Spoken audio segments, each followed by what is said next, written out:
Hello and welcome everyone to my YouTube channel. Myself MD Shahbaz Salim and I have done BTech and MTech from IIT BHU Varanasi.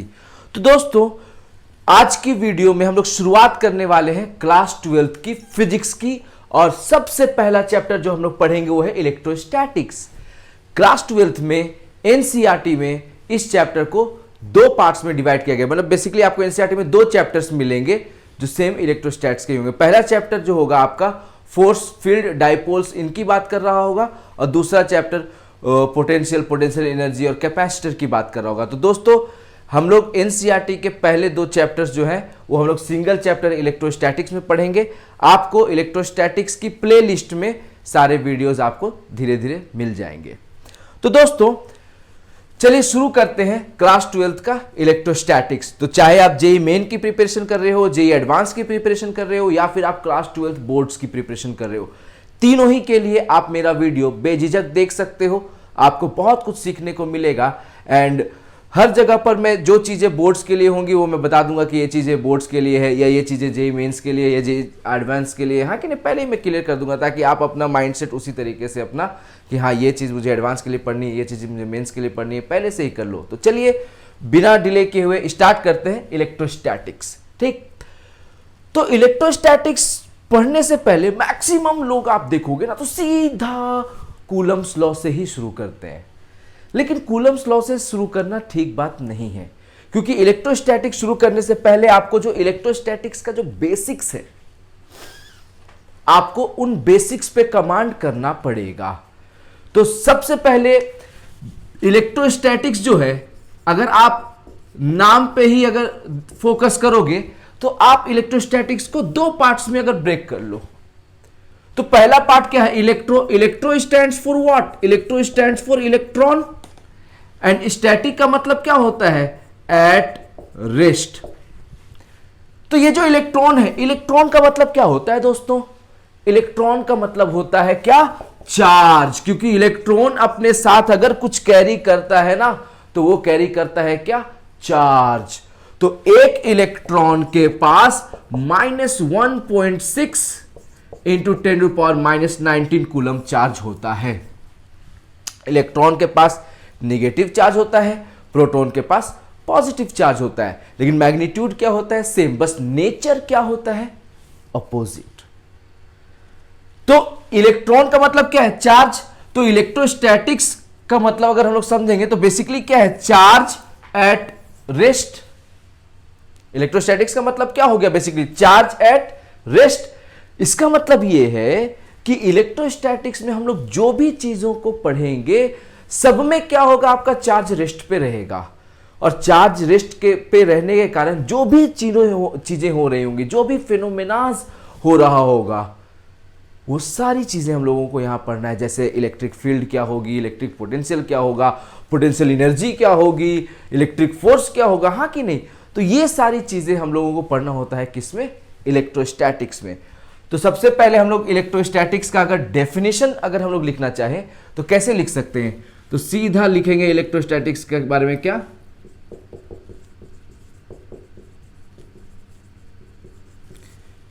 Branch of science in which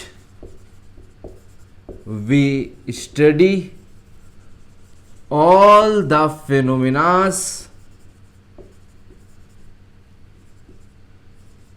associated with charges kept at rest। तो electrostatics में हम लोग क्या पढ़ेंगे, basically मतलब कोई भी पूछेगा कि what do you mean by electrostatics, electrostatics chapter जो है फिजिक्स में वो क्या है, तो सीधा हम लोग कहेंगे कि electrostatics is basically a branch of science, physics भी क्या साइंस का एक पार्ट है, in which we study all the phenomenas associated with charges kept at rest. ठीक, जैसे कि एग्जांपल के तौर पे आप बोल सकते हो क्या, electric force, field, potential energy, हाँ कि नहीं, ईटीसी, हाँ कि नहीं। तो ये क्या हो गया आपका डेफिनेशन इलेक्ट्रोस्टैटिक्स। क्योंकि जो चैप्टर हम लोग पढ़ने वाले हैं सबसे पहले तो हमें यह पता करना चाहिए ना कि भाई आखिर चैप्टर है किसके बारे में, आप पढ़ने किसके बारे में वाले हो। हाँ कि नहीं। तो आई होप कि चैप्टर का नाम आपको क्लियर हो गया होगा कि इलेक्ट्रोस्टैटिक्स क्या है। इलेक्ट्रोस्टैटिक्स का मतलब बेसिकली क्या है, charges that are kept at rest. तो basically in electrostatics we study all the phenomena which are associated with charges that are kept at rest. Clear है। तो यहां पर हर जगह पर चार्ज आपका क्या होगा, रेस्ट पे होगा, हाँ कि नहीं।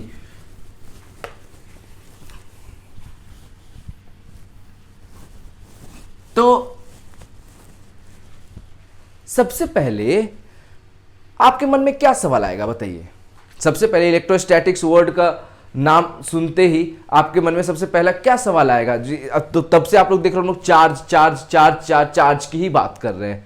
तो पहला सवाल तो हमारे मन में यही आएगा ना, व्हाट इज चार्ज। ठीक, आखिर चार्ज होता क्या है। तो चार्ज जो होता है ना, जैसे आपको कोई बोल दे कि भाई मास को डिफाइन करिए, मास को डिफाइन करिए, तो आप मास को कैसे डिफाइन करते हैं कि मैटर कंटेन इन सब्सटेंस, हाँ कि नहीं, अमाउंट ऑफ सब्सटेंस, हाँ कि नहीं। तो वो आप मास को वैसे आप डिफाइन करते हो। बेसिकली क्या बोलते हो कि हर जो चीज जो इस यूनिवर्स में एग्जिस्ट करती है उनके पास कुछ ना कुछ तो मास होता ही है, हाँ कि नहीं। चाहे आप एटम की बात करो, मॉलिक्यूल की बात करो, एलिमेंट की बात करो, कंपाउंड की बात करो, आप चाहे जिसकी भी बात करना है करो, सबके पास मास होता है कि नहीं होता है। इसका मतलब क्या है कि मास एक फंडामेंटल प्रॉपर्टी, एक बेसिक प्रॉपर्टी है जो सबके पास होता ही है। तो उसी तरीका से चार्ज भी क्या है, एक बेसिक प्रॉपर्टी है। क्योंकि एटम होंगे तो इलेक्ट्रॉन्स होगा, और इलेक्ट्रॉन है तो चार्ज है, प्रोटॉन है तो चार्ज है, हाँ कि नहीं। तो भाई एटम तो हर जगह होते हैं, सब में, सब एटम से ही बनते हैं, हाँ कि नहीं। तो इलेक्ट्रॉन्स तो बेसिकली एटम्स में होते ही है। तो एटम है तो इलेक्ट्रॉन है, इलेक्ट्रॉन है तो चार्ज है। तो चार्ज भी क्या हो गया, एक बेसिक प्रॉपर्टी। चार्ज भी आपका क्या हो गया, एक बेसिक प्रॉपर्टी जो सबके पास होता है, हाँ कि नहीं। तो अगर कोई आपसे पूछे कि व्हाट इज चार्ज, तो हम लोग सीधे बोलेंगे it is a basic property associated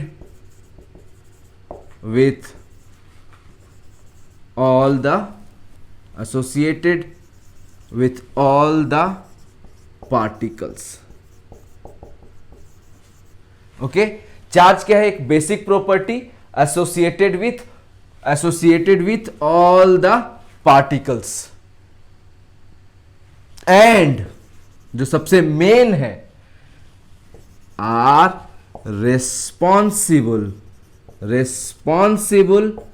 for electric force. Okay, charge के कारण ही तो इलेक्ट्रिक फोर्स लगता है। तो इतना इंपॉर्टेंट चीज को हम लोग भूल कैसे सकते हैं, हाँ कि नहीं। तो आपको लिखना पड़ेगा कि चार्ज तो क्या एक बेसिक प्रॉपर्टी, लेकिन कैसा वाला बेसिक प्रॉपर्टी। तो भाई यही एक प्रॉपर्टी है जिसके कारण क्या लगता है, इलेक्ट्रिक फोर्स लगता है। क्योंकि यही तो सबसे मेन चीज है जिसके कारण हम लोग पूरा इलेक्ट्रोस्टैटिक्स पढ़ रहे हैं। इलेक्ट्रिक फोर्स ही ना होता तो क्यों इलेक्ट्रोस्टैटिक्स पढ़ते हैं। फोर्स नहीं होता, फील्ड नहीं होता, फील्ड नहीं होता, एनर्जी नहीं होती, कुछ नहीं होता। तो चार्ज का एक बेसिक प्रॉपर्टी जो रिस्पॉन्सिबल होता है किस चीज के लिए, इलेक्ट्रिक फोर्स के लिए। Am I clear.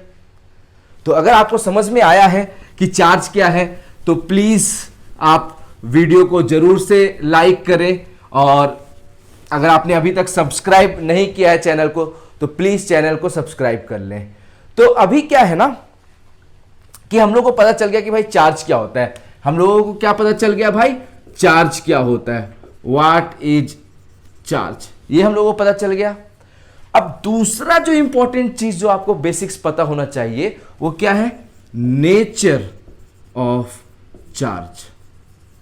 ठीक, चार्ज के नेचर कैसे होते हैं, नेचर कितने होते हैं। तो चार्ज जो है ना आपका दो ही नेचर का होता है। चार्ज या तो आपका पॉजिटिव होगा या फिर आपका नेगेटिव होगा। चार्ज के दो ही नेचर होते हैं। चार्ज या तो आपका पॉजिटिव होता है या फिर चार्ज आपका नेगेटिव होता है। तो आपने बचपन से सुना होगा ना, like charges repel each other, unlike charges attract each other, हाँ कि नहीं। तो नेचर के कारण यही तो चार्ज का जो नेचर जो होता है, नेचर के कारण यही तो होता है कि भाई अगर पॉजिटिव चार्जेस है दोनों रिपेल करेंगे, दोनों निगेटिव चार्ज है रिपेल करेंगे, लेकिन एक पॉजिटिव दूसरा निगेटिव हो जाए तो फिर क्या होता है? अट्रैक्शन। हाँ कि नहीं? तो चार्ज के दो नेचर होते हैं, पॉजिटिव निगेटिव। और चूंकि आप लोग बचपन से पता है like charges repel each other, unlike charges attract each other. यानी अगर दो पॉजिटिव चार्ज में रख दूं ऐसा, दो पॉजिटिव चार्ज में रख दूं ऐसा, तो ये दोनों एक दूसरे को क्या करेंगे? रिपेल करेंगे। ये उसे उधर पुश करेगा तो ये इसे इधर पुश करेगा।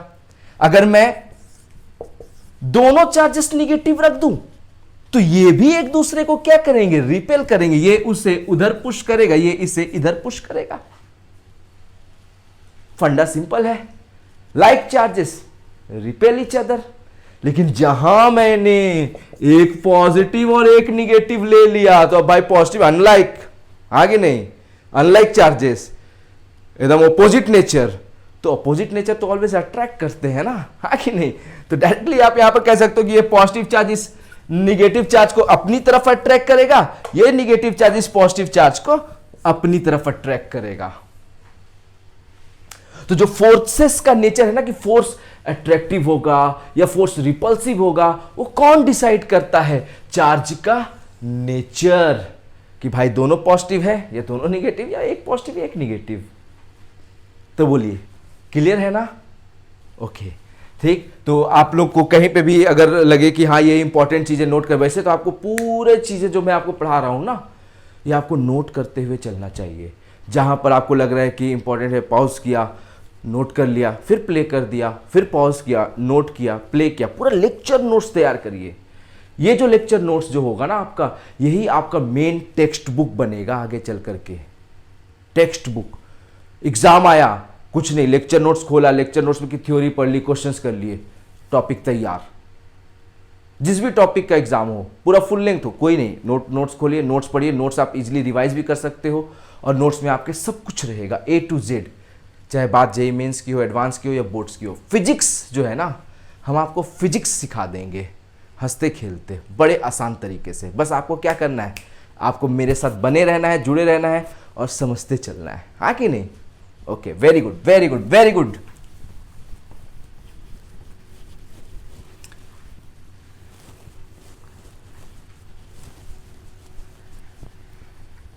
ओके, तो हम लोगों ने पढ़ लिया कि चार्ज क्या होता है, हम लोगों ने पढ़ लिया कि चार्ज के नेचर क्या क्या होते हैं। अब तीसरा जो चीज हम लोगों को पढ़ना है, ये बहुत इंपॉर्टेंट है, ये बहुत इंपॉर्टेंट है। क्या?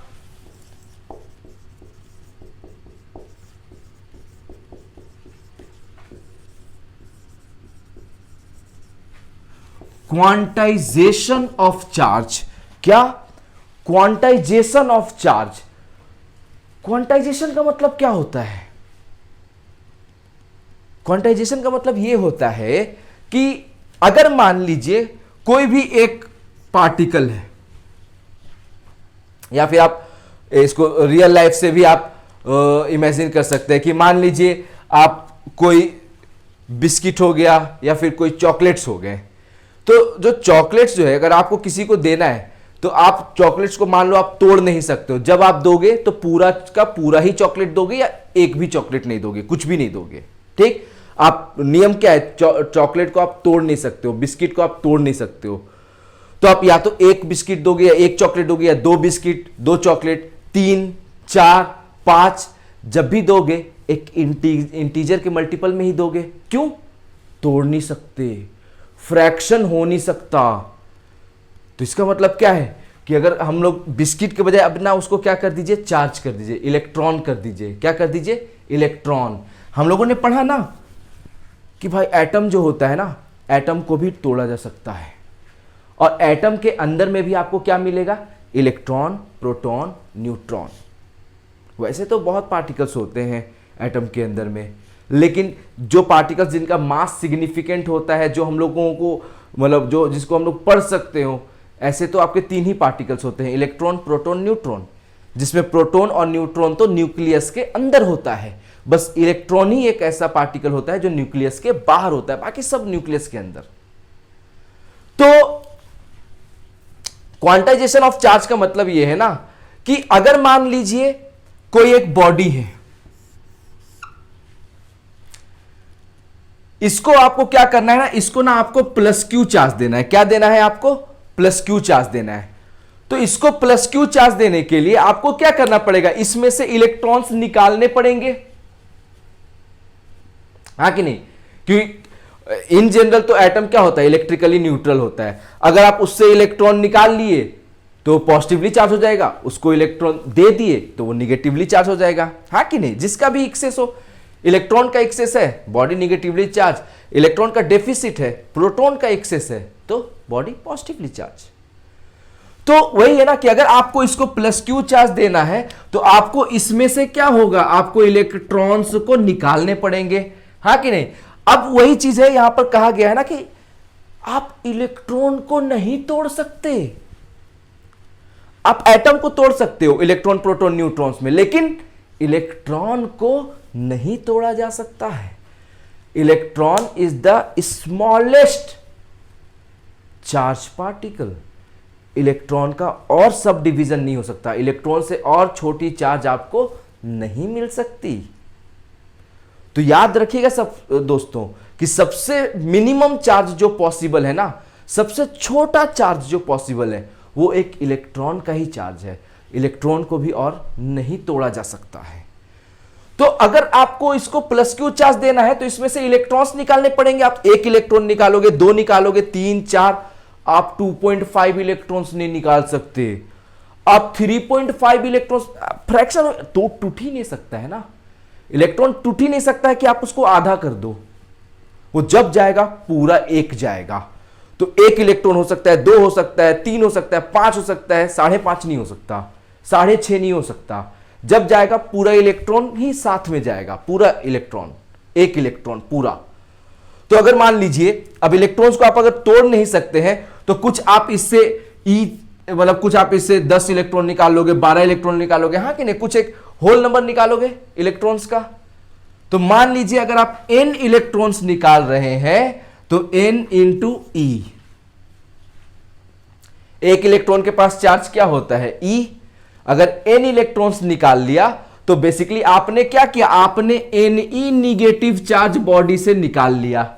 आपने बॉडी से Ne निगेटिव चार्ज निकाल लिया तो बॉडी के पास क्या बचेगा? Plus Q. और this plus Q must be equal to Ne, where n is some integral, n is some integer, where n is some integer. n कोई भी एक इंटीजर हो सकता है। तो इन जनरल आप बॉडी को पॉजिटिव चार्ज करना है, इलेक्ट्रॉन्स निकाल लिए। बॉडी को निगेटिव चार्ज करना है तो बॉडी में इलेक्ट्रॉन्स डाल दिए, हाँ कि नहीं? तो इन जनरल हम लोग Q को प्लस माइनस Ne लिख देते हैं, ठीक? कि बॉडी अगर पॉजिटिवली चार्ज है तो उससे n नंबर ऑफ इलेक्ट्रॉन्स निकाले गए होंगे, बॉडी अगर निगेटिवली चार्ज है तो उसमें n नंबर ऑफ इलेक्ट्रॉन्स डाले गए होंगे। तो इसलिए हम लोग Q इज इक्वल टू क्या लिख देते हैं? प्लस माइनस Ne, ठीक? क्योंकि n एक इंटीजर ही हो सकता है, क्योंकि आप इलेक्ट्रॉन्स को तोड़ नहीं सकते, फ्रैक्शन हो नहीं सकता। तो जब होगा एक इलेक्ट्रॉन, दो इलेक्ट्रॉन, 5 इलेक्ट्रॉन, 10 इलेक्ट्रॉन, हाँ कि नहीं? वो एक इंटीजर ही हो सकता है। This is called as quantization of charge. This is called as quantization of charge, कि चार्ज जो होता है ना क्वांटाइज्ड होता है। क्वांटाइज्ड का मतलब कि वो कुछ इंटीग्रल मल्टीपल ऑफ इलेक्ट्रॉन्स ही होगा, हाँ कि नहीं? Very good.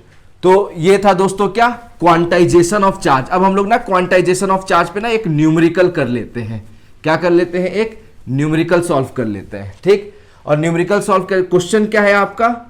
How many electrons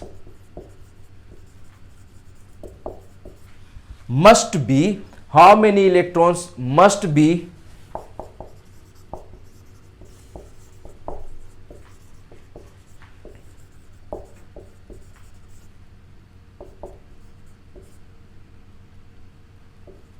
ठीक, how many electrons must be taken out to give the body plus 1 coulomb charge।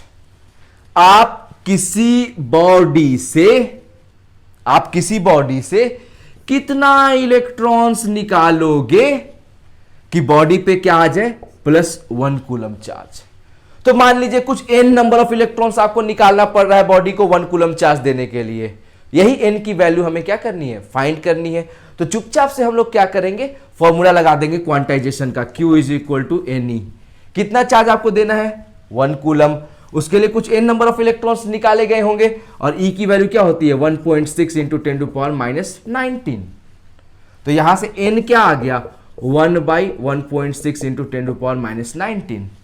अब इसको सॉल्व कैसे करेंगे, तो चुपचाप से जो 10 टू पावर माइनस 19 है ना, इसको ऊपर लेकर चले जाओ, तो पावर जो है वो निगेटिव से क्या हो जाएगा आपका पॉजिटिव।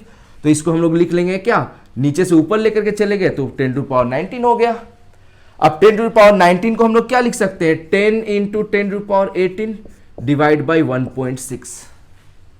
अब आप 10 से इसको डिवाइड कर देंगे तो ये क्या आ जाएगा 6.25 इंटू 10 टू पावर 18 इलेक्ट्रॉन्स। कि इतने इलेक्ट्रॉन्स अगर आप इस बॉडी से निकाल लोगे तो इसको +1 कूलम चार्ज मिल जाएगा, और इतना ही इलेक्ट्रॉन्स अगर आप इसको दे दोगे तो इस पे -1 कूलम चार्ज हो जाएगा, हाँ कि नहीं। तो कभी भी अगर आपको नंबर ऑफ इलेक्ट्रॉन्स निकालना है जो ट्रांसफर किया गया होगा, तो सीधे हम लोग क्वांटाइजेशन ऑफ चार्ज का फॉर्मूला यूज करेंगे, क्योंकि चार्ज क्या होता है हमेशा quantized, some integral multiple of electrons, yes और नो, हाँ कि नहीं।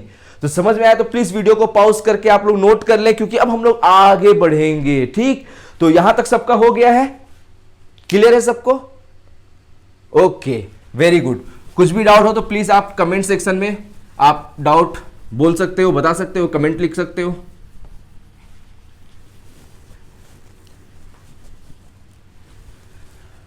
तो ये था क्या आपका क्वांटाइजेशन ऑफ चार्ज। अब हम लोग बात करेंगे चौथी बेसिक चीज के बारे में, जो कि क्या होता है,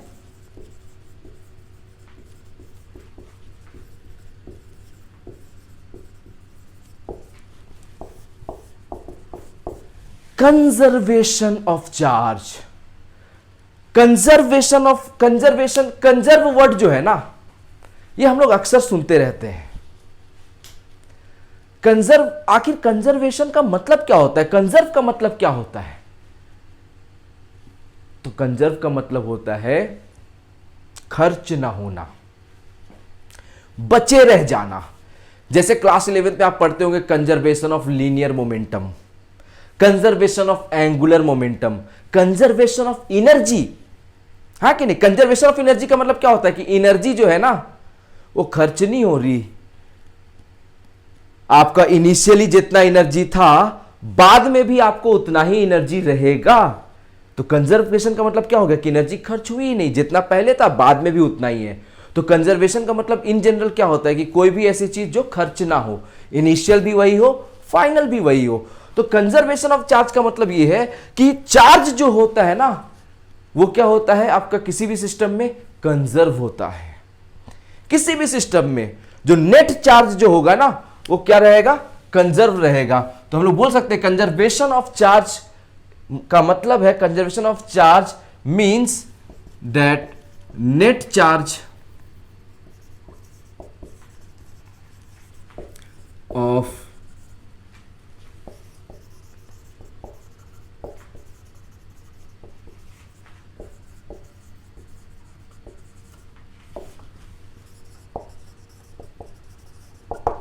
net charge of any system remains conserve, या फिर उसको कांस्टेंट भी बोल सकते हैं कि किसी भी सिस्टम का जो नेट चार्ज होगा ना वो क्या रहेगा, हमेशा कंजर्व, ठीक। तो जैसे आप यूनिवर्स बोल सकते हो कि इस पूरे यूनिवर्स का जो नेट चार्ज है वो हमेशा क्या रहेगा, कांस्टेंट। आप इंडिविजुअली चार्ज पार्टिकल्स को क्रिएट कर सकते हो, आप इलेक्ट्रॉन क्रिएट कर सकते हो, प्रोटॉन क्रिएट कर सकते हो, लेकिन नेट चार्ज बॉडी का आप चेंज नहीं कर सकते हैं। नेट चार्ज किसी भी सिस्टम का वो हमेशा क्या रहेगा, आपका कंजर्व्ड रहेगा, नेट चार्ज हमेशा कांस्टेंट रहेगा। तो यही है क्या आपका कंजर्वेशन ऑफ चार्ज, हाँ कि नहीं। तो इसका ना एक बहुत अच्छा एग्जांपल देता हूं आपको। मान लीजिए दो बॉडी है, इसके पास कुछ Q1 चार्ज है और इसके पास कुछ Q2 चार्ज है, ठीक। तो नेट चार्ज सिस्टम के पास कितना हो गया, Q1 प्लस Q2। ठीक, अब मान लीजिए हम लोग ना इसको कनेक्ट कर दिए, इन दोनों को हम लोग क्या कर दे रहे हैं, अब कनेक्ट कर दे रहे हैं। तो कनेक्ट कर देंगे तो चार्जेस का रीडिस्ट्रीब्यूशन हो जाएगा, लेकिन टोटल चार्ज हमेशा क्या रहता है, कंजर्व। कहने का मतलब कि अगर मान लीजिए इसके पास कुछ एक्स चार्ज आता है, मान लो इसके पास कुछ एक्स चार्ज आता है, तो इसके पास कितना चार्ज बचेगा, तो भाई Q1 plus Q2 minus x. अब दोनों को ऐड कर दो, तो ऐड करके Q1 प्लस Q2 ही होगा ना नेट चार्ज। ये कहने का मतलब है, कंजर्वेशन ऑफ चार्ज कहने का मतलब क्या है कि नेट चार्ज किसी भी सिस्टम का क्या रहता है, कांस्टेंट। तो आपस में अगर रीडिस्ट्रीब्यूशन होगा भी ना, तो भी टोटल चार्ज क्या रहेगा, कांस्टेंट। हाँ कि नहीं, समझ में आई मेरी बात आप लोगों को? ठीक है। एंड लास्ट, बेसिक्स में जो हम लोग लास्ट पढ़ेंगे और सबसे इंपॉर्टेंट, और ये जो चीज अभी हम लोग पढ़ने वाले हैं ना, ये स्पेशली बोर्ड्स वालों के लिए, क्योंकि अक्सर बोर्ड में ये जो अभी हम लोग पढ़ने वाले हैं ना, ये 3 मार्क्स क्वेश्चन में आ जाता है। क्या?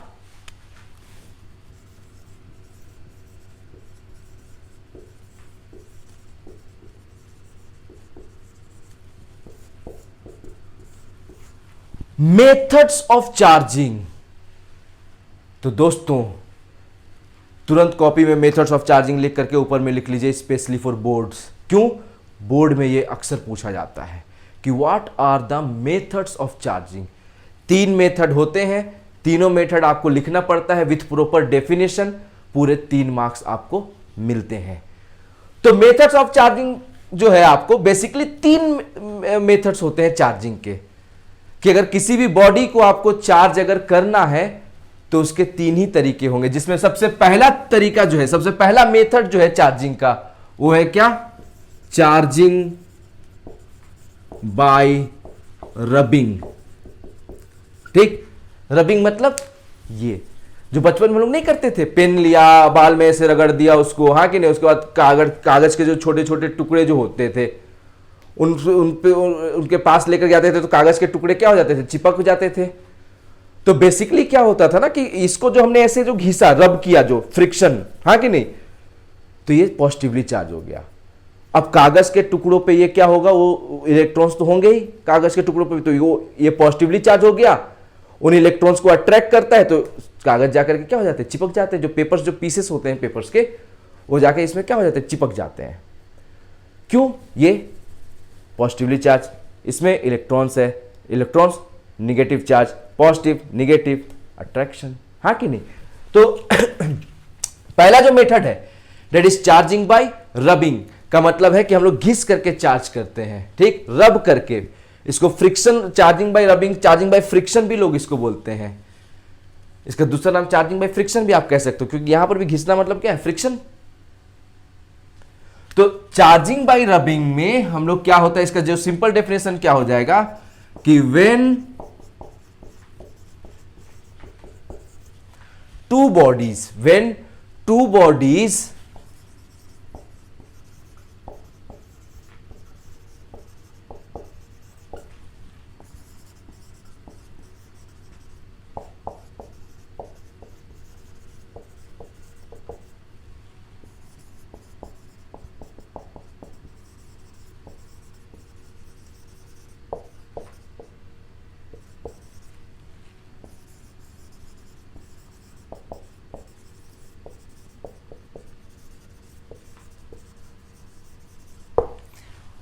When two bodies are rubbed against each other, जब दो बॉडी को हम लोग एक दूसरे के अगेंस्ट रब करेंगे तो क्या होगा, हो सकता है कि कुछ इलेक्ट्रॉन इसका निकल के इधर चला जाए, या उसका कुछ इलेक्ट्रॉन निकल के इसमें आ जाए, कुछ भी हो सकता है, हाँ कि नहीं। तो जो भी होगा तो क्या होगा, तो दो बॉडीज को अगर रब कर रहे हैं, मान लो ये एक बॉडी है और ये एक दूसरा बॉडी है, और इन दोनों को एक दूसरे के अगेंस्ट क्या किया, रब कर दिया गया, पूरा रब कर दिया गया। ठीक, तो हो सकता है कुछ इलेक्ट्रॉन्स इससे उसमें चले जाएंगे, या उससे कुछ इसमें आ जाएंगे। तो अगर मान लो इससे इलेक्ट्रॉन्स उसमें चले गए तो ये पॉजिटिवली चार्ज हो गया, ये निगेटिवली चार्ज हो गया, हाँ कि नहीं। अगर इलेक्ट्रॉन्स इससे निकल के इसमें चले जाएंगे तो ये पॉजिटिव चार्ज हो जाएगा, ये निगेटिव चार्ज हो जाएगा। तो कभी भी अगर दो बॉडी को एक दूसरे के अगेंस्ट रब कर दिया जाए तो एक पॉजिटिवली चार्ज हो जाता है तो दूसरा नेगेटिवली चार्ज हो जाता है, क्योंकि इसके इलेक्ट्रॉन्स कुछ उसमें चले जाएंगे, हाँ कि नहीं, या हो सकता है उसके इसमें आ जाए। तो दोनों ही केस में ट्रांसफर तो इन्हीं के बीच में हो रहा है ना, तो एक पॉजिटिवली चार्ज होगा तो दूसरा नेगेटिवली चार्ज, हाँ कि नहीं। तो ये था आपका first method, charging by rubbing. Now second method,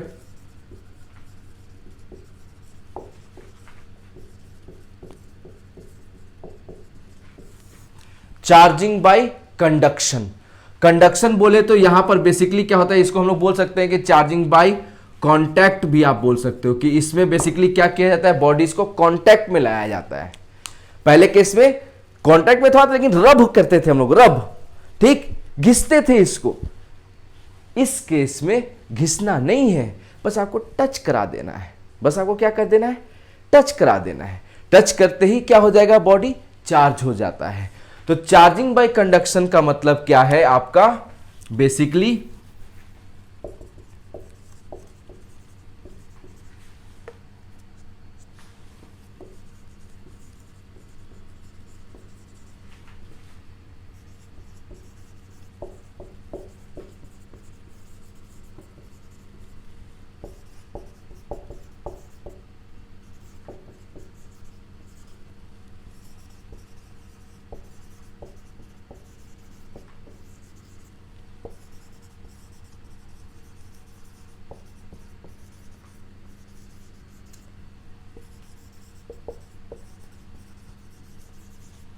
ठीक, चार्जिंग बाय कंडक्शन का मतलब क्या है कि जब हम लोग किसी अनचार्ज्ड बॉडी को बस चार्ज बॉडी के साथ ना कांटेक्ट करा दिया, हाँ कि नहीं, बस क्या किया, कांटेक्ट करा दिया, तो जो अनचार्ज्ड बॉडी भी जो होता है वो भी चार्ज हो जाता है, हाँ कि नहीं।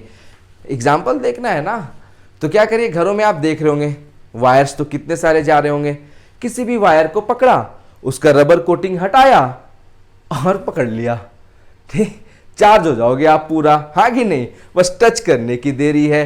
तो please do not try this stunt at home, okay, it is very dangerous. Current लगने से भाई साहब, ठीक, पता तो है ही आपको, हाँ कि नहीं। तो बस वही है कि अगर आपको चार्जिंग बाय कंडक्शन करना है का मतलब है कि आपको कोई अनचार्ज बॉडी को चार्ज बॉडी के क्या चार्ज बॉडी के कांटेक्ट में लाना पड़ेगा। जैसे ही टच में आएगा तो जो अनचार्ज बॉडी है वो भी चार्ज हो जाएगा, हाँ कि नहीं। दिखाता हूं आपको कि मान लीजिए दो बॉडी है, ठीक, एक आपका अनचार्ज है, दूसरा चार्ज है। एक क्या है आपका अनचार्ज, दूसरा चार्ज। तो जैसे ही आप चार्ज बॉडी से अनचार्ज वाले का बस कांटेक्ट करा दोगे, बस क्या करवाया, टच करा दिया हल्का सा भी, बस कांटेक्ट में लेकर के आ गया, तो दोनों ही बॉडीज क्या हो जाएंगे, आपको दोनों ही बॉडीज चार्ज हो जाएंगे। इसके कुछ चार्ज उसमें चले जाएंगे, ठीक, तो लेकिन हो क्या जाएंगे, दोनों बॉडी चार्ज होंगे। इनिशियली इसके पास मान लीजिए इसके पास 0 चार्ज है और इसके पास मान लीजिए कुछ Q चार्ज है, और जब कांटेक्ट में लाएंगे चार्ज का ट्रांसफर होगा, इसके पास कुछ Q1 होगा, इसके पास Q2 होगा। और कंजर्वेशन ऑफ चार्ज से हम लोग पढ़ चुके हैं कि नेट चार्ज हमेशा क्या होता है, कांस्टेंट, यानी ये जो आपस में जो बटा होगा ना Q1 प्लस Q2, ये भी किसके कौन बटा होगा, Q ही बटा होगा, हाँ कि नहीं। तो ये होता है क्या, चार्जिंग बाय कांटेक्ट, जिसमें हम लोग बस क्या करते हैं, अनचार्ज बॉडी को किसी चार्ज बॉडी के कांटेक्ट में लाकर के बॉडी को क्या कर लेते हैं, चार्ज कर लेते हैं। क्लियर है सबको, ठीक।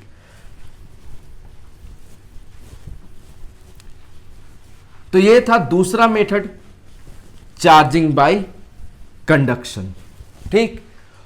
तो रबिंग में हम लोगों ने नोट किया, पहला मेथड जो था उसमें रब किया जा रहा था, दूसरा मेथड कांटेक्ट में लाया जा रहा था, तीसरा मेथड, और ये जो थर्ड मेथड है ना, ये सबसे इंटरेस्टिंग है, क्योंकि इसमें ना तो आप रब करते हो, ना तो कांटेक्ट में लाते हो, कुछ नहीं, बस क्या करते हो कि किसी चार्ज मतलब किसी न्यूट्रल बॉडी के सामने कोई एक चार्ज बॉडी को सामने बस टच नहीं कराना, ला के रख देना है, अपने आप वो बॉडी भी क्या हो जाएगा, चार्ज हो जाएगा। तो सबसे पहली चीज जो है ये, इसको हम लोग बोलते हैं क्या, इस मेथड को हम लोग बोलते हैं charging by induction, charging by induction.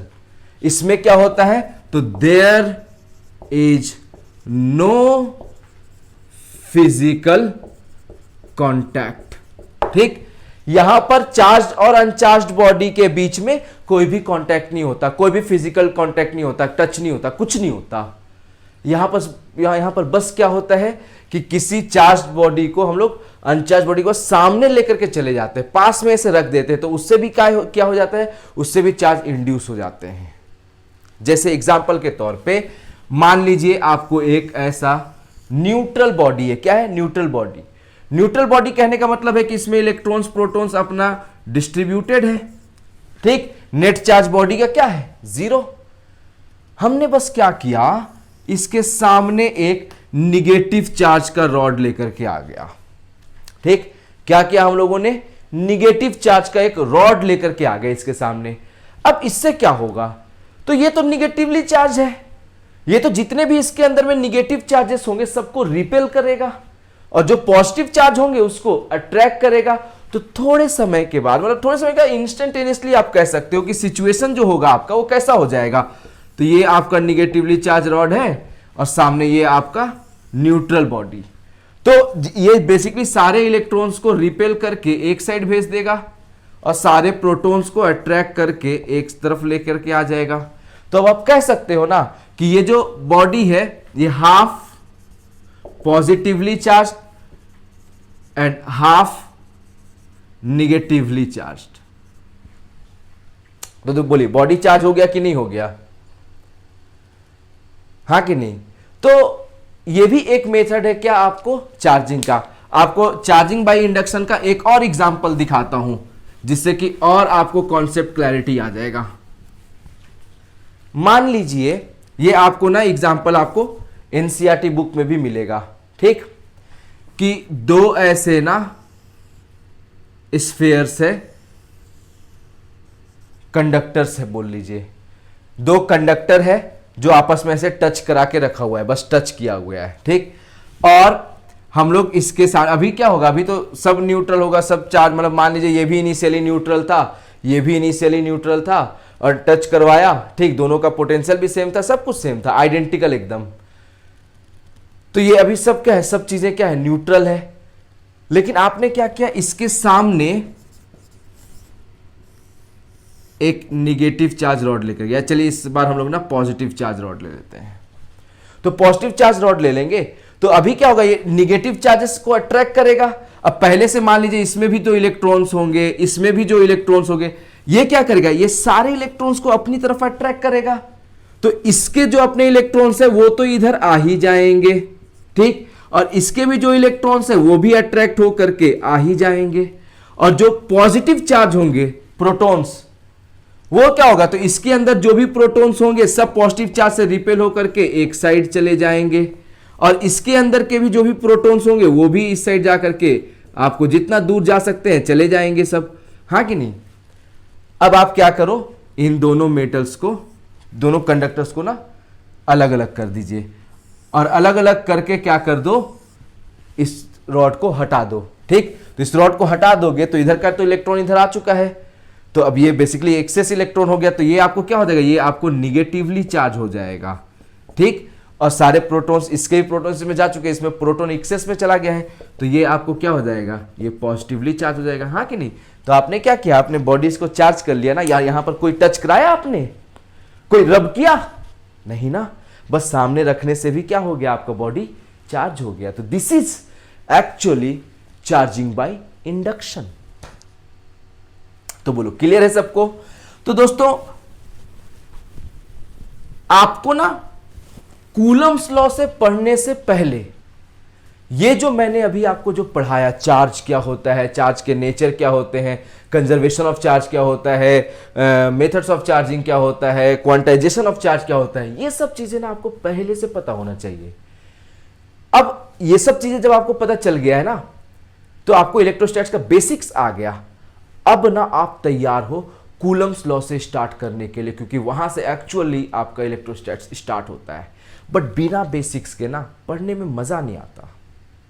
मेरा ऐसा मानना है कि बेसिक्स जो है ना बहुत इंपॉर्टेंट होते हैं। तो थोड़ा वीडियो ये आपको हो सकता है कि थोड़ा आपको लंबा लगा हो, लेकिन चूंकि ये वीडियो बहुत इंपॉर्टेंट था, ये पहला चैप्टर का पहला वीडियो था, तो ऑब्वियस सी बात है कि पहला चैप्टर का पहला वीडियो सबसे इंपॉर्टेंट होता है। और पहले चैप्टर का पहला वीडियो में ही हम लोग बेसिक्स की बात करते हैं। पहले तो फंडामेंटल बिल्ड करेंगे ना, अगर फंडामेंटल ही कमजोर हो जाए तो पूरा चैप्टर ही कमजोर हो जाएगा आपका। बेसिक्स स्ट्रांग हो, पूरा चैप्टर स्ट्रांग हो जाएगा आपका।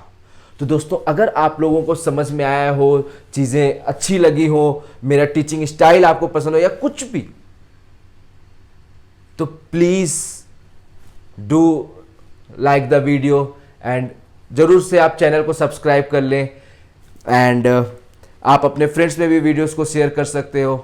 तो जो दूसरा जो वीडियो होगा इसके बाद जो आएगा, उसमें हम लोग बेसिकली कूलम्स लॉ पढ़ेंगे, फिर हम लोग कूलम्स लॉ का वेक्टोरियल रिप्रेजेंटेशन पढ़ेंगे। हाँ कि नहीं, इसी तरीके से हम लोग टॉपिक्स को सीक्वेंस में याद रखिएगा। दोस्तों, मेरा हर वीडियो जो है वो एनसीईआरटी चैप्टर के सीक्वेंस के हिसाब से आएगा और हर वीडियो अपने आप में कंप्लीट होगी, जिससे आप मेंस, एडवांस और बोर्ड्स तीनों की तैयारी कर सकते हो। जो चीज़ें अच्छी होंगी बोर्ड्स वाले उन चीज़ों को स्किप कर सकते हैं, या पढ़ने को तो आप सब पढ़िए ना। हो सकता है कि आप बोर्ड्स की तैयारी कर रहे हो लेकिन मेरे वीडियो की सारी बातें मान रहे हो, जो भी मैं कह रहा हूँ, तो जेई की भी तैयारी हो जाएगी। हो सकता है आपका जेई भी क्रैक हो जाए बोर्ड तैयारी करते करते। और जो लोग जेई की तैयारी कर रहे हैं उनको तो टेंशन लेना ही नहीं है, बोर्ड्स का भी टेंशन नहीं लेना। मैं तो आपको बताते चलूंगा ना कि बोर्ड्स का ये चीज़ बोर्ड्स में है। जैसे अभी आपको बताया कि भाई मेथड्स ऑफ चार्जिंग बोर्ड्स के लिए इंपॉर्टेंट है, आपको 3 मार्क्स का पूछता है, आपने नोट कर लिया। इसी तरीके से हर चैप्टर में आपको, हर टॉपिक में आपको मैं बताता चलूंगा कि क्या आपको किस चीज़ के लिए इंपॉर्टेंट है, कौन बोर्ड्स के लिए इंपॉर्टेंट है, कौन मेंस के लिए इंपॉर्टेंट है, कौन एडवांस के लिए इंपॉर्टेंट है। हाँ कि नहीं? तो प्लीज दोस्तों, अगर आपको मेरा वीडियो पसंद आया तो do like, comment, share and subscribe. We will meet in the next video. Thank you.